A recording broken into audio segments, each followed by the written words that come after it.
सर्वसामान्यांच्या हक्काचा आवाज जागर जनस्थान। श्री म्हाळसा देवीच्या दर्शनासाठी भाविकांची गर्दी।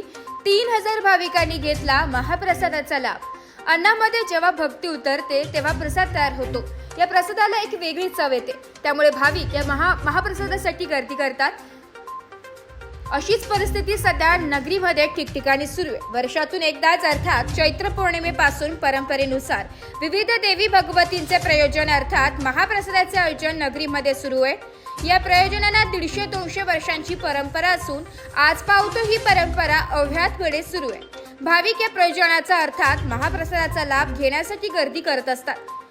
श्री गायत्री देवी, श्री भुवनेश्वरी देवी, श्री नीलांबिकी देवी व श्री महादेवी प्रयोजन संपन्न झाल्यावर चैत्रवद्य अष्टमी सोमवारी दिनांक 21 एप्रिल रोजी येथील निवृत्तीनाथ महाराज मंदिराच्या पाठीमागे असलेल्या श्री म्हाळसा देवीचे प्रयोजन संपन्न झाले।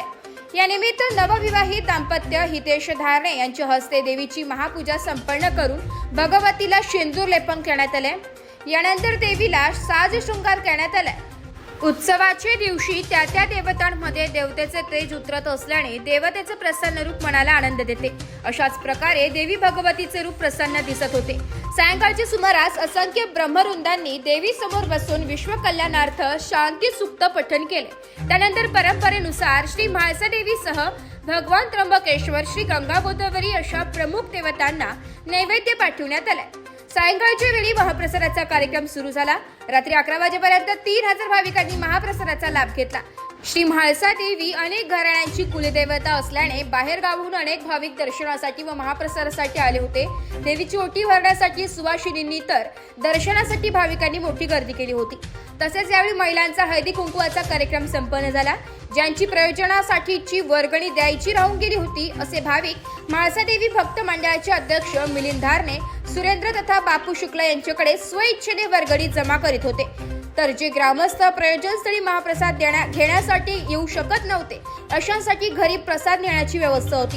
संदीप लोहगावकर भाविकांना डबे भरून देत होते। या प्रयोजनामध्ये युवा वर्ग वाढवण्याचे काम करतो, तर ज्येष्ठांचे मार्गदर्शन असते, तर बाल गोपाळ सुद्धा त्यांना झेपेल तसे वाढवण्याचे काम अत्यंत उत्साहाने करीत होते। यामुळे पिढ्यानपिढ्या ही परंपरा टिकून आहे। जागर जनस्थानकरिता प्रतिनिधी रवींद्र धारणे, त्र्यंबकेश्वर।